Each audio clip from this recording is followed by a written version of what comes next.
中国早已具备收复台海的能力，为何迟迟不动手？美军衰落超乎想象，原来台海才是中国对美的杀手锏。祖国统一时间或非常近了，在美国眼里，中国想要打破第一岛链的封锁，就必须收复台海，这样一来才能够打开中国海军进入太平洋缺口的同时，把美国在东亚战略连线分开，把日韩两国的海上大动脉掌握在手里，形成进可攻退可守的局面，彻底将美国的亚太战略碾碎。也正因如此，台海问题一度上升到中美战略博弈问题。美国为了遏制中国的崛起，全然不顾大国形象，想借台海问题甚至是第一岛链遏制中国。但是话说回来，如果台海是美国对华遏制战略中一枚关键棋子，那么该国想要从这个方向下手，就必须加大投入。可现实摆在眼前，如今的时代已经不同了。现在的中国早就不是能被几艘军舰晃一晃就能吓倒的了。中国海上力量的上升速度已经超出美国等西方国家的预料。再者，中国虽说希望以和平友好的方式缓解国与国之间的矛盾，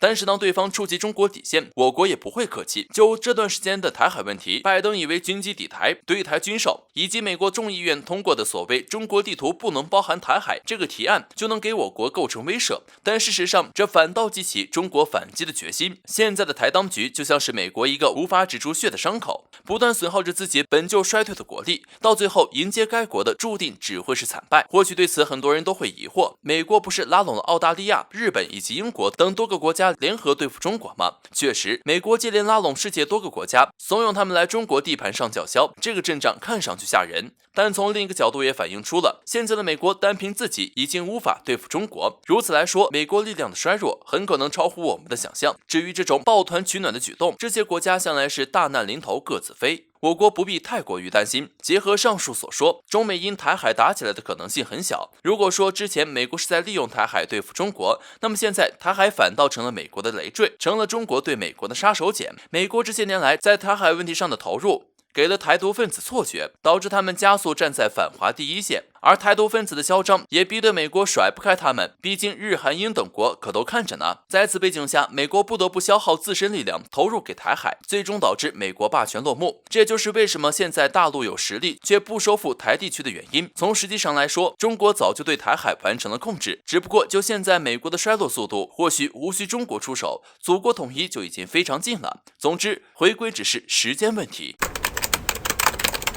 同一天，美俄战机陆续坠毁，为何中国后发优势来了？中国和美俄有哪一点最大优势？最近这段时间，经常能听到美国和俄罗斯战机坠毁，坠机频率都快赶上印度了。为何美国和俄罗斯战机频频坠毁？又为何说中国后发优势来了？在7月31号，俄罗斯东部军区新闻处证实，俄罗斯一架苏 -35S 战机因发动机故障在鄂霍次克海域坠毁，飞行员成功弹射逃生，这是量产型苏35首次因事故坠毁，所幸飞行员弹射成功存活。苏35是俄罗斯空天军最先进的4代半重型战机，双发战机因发动机故障坠毁确实比较少见。而在7月6号，一架俄罗斯安26客机空难，导致机场包括乘客和机组人员在内的28人全部遇难。在6月19号，一架 L410飞机在俄罗斯克迈罗沃州坠毁，造成7人死亡，13人受伤。事故原因也是与发动机故障有关。而在一天内，美联社8月1号报道称，一架 R66型直升机在加利福尼亚州偏远地区坠毁，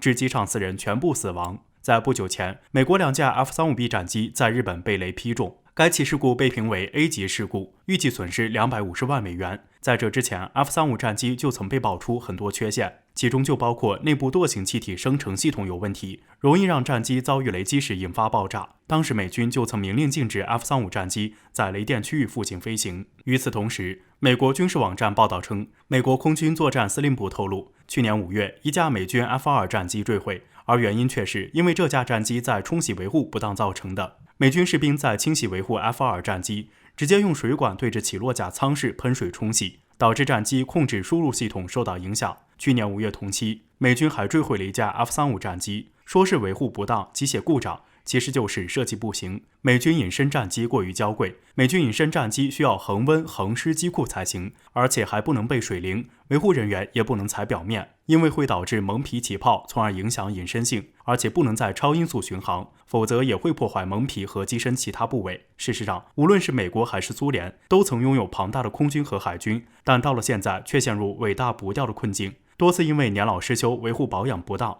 以及初始设计问题等，造成重大事故。而在近些年，中国空军和海军都新增了很多新装备，保持着澎湃的效率和发展率，这是解放军的后发优势。和美俄最大不同的一点是，中国军事装备供应链全部掌握在自己的手上，保证了装备研制速度的同时，也不受别国军事限制。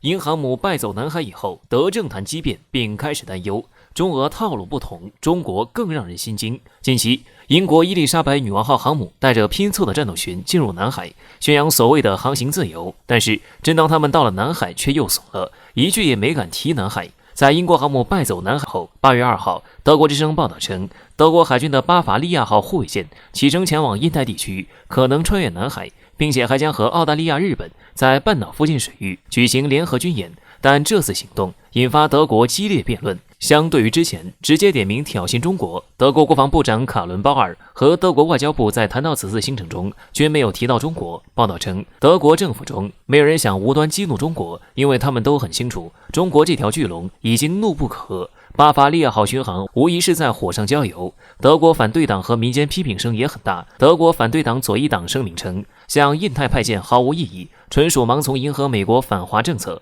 而报道援引德国外交圈消息显示，中国外交官一直试图劝阻德国军舰出行计划，美英法派军舰到南海是在挑起事端，德国应该多考虑双边商贸往来，不应参与这种挑衅。考虑到中德贸易关系，德国政府也一直在找折中方案。德国总理府向中方承诺不会穿行台湾海峡，并希望准许巴伐利亚号在中国港口停靠访问，其实就是想消除本次行动的反华色彩，既能和盟友步调一致，又避免激怒中国。但是对于这个请求，中方迄今都没有做出回应。现在的中国已经变得不一样，之前英舰闯俄罗斯领海，他们就曾设想过俄罗斯会有高调举动，但是中国的态度他们总是琢磨不透。这次英舰就连闯领海的念头都不敢有，因为解放军在南海暗流涌动。虽然官方并没有大肆宣扬，但是民众却发现山东舰、05大区都出动了，并且在最佳打击距离，在经过的时候，中国军舰也会全程尾随并监控，以绝对军事压迫力让英舰不敢轻举妄动。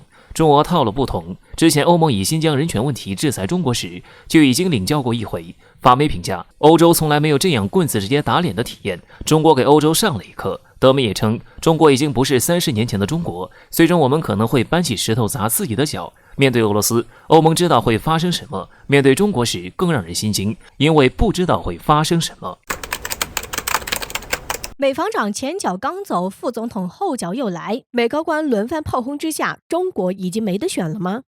在上周，3位美高官结束了他们的亚洲之行，其中美防长来了个环中国之行，在新加坡、菲律宾等地大力炒作南海问题，而国务卿与常务国务卿则是分别出访印度与中国。本以为美国在亚太的搅局活动会就此告一段落时，结果美防长以及2位国务卿前脚刚走，美国副总统后脚又来了。据路透社8月4号的消息称，美国副总统哈里斯将于本月访问新加坡与越南，访问的主要目的是为了在南海问题上加强美国的区域领导地位，发挥重要作用，并努力扩大与该地区国家的安全合作。对于美高官们接力搅局南海局势的行为，有观点认为，这样的一种做法释放出了美国当下2个重要的战略信号。其一，在地理位置上围绕着中国的东南亚多国已成为美国下一阶段外交的重点。其二，在未来，哈里斯在拜登团队中的主要作用就是拉拢东南亚诸国，搅乱南海局势。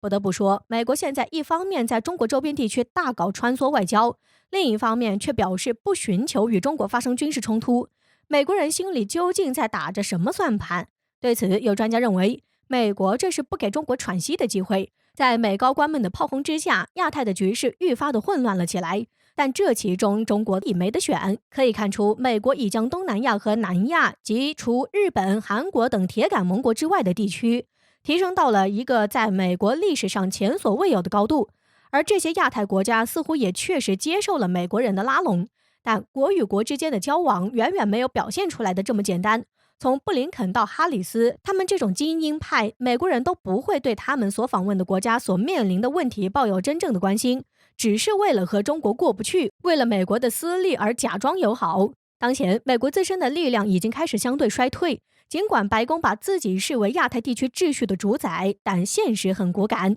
无论是印度也好，日韩也罢，东盟国家与中国的关系日益深入，美国将其昔日军事影响力硬碰中国经济影响力是不现实的。换种说法，那就是中国的崛起是不可阻挡的。美国应树立一个客观的对华认知，要不然美国高官们常驻亚太都没用。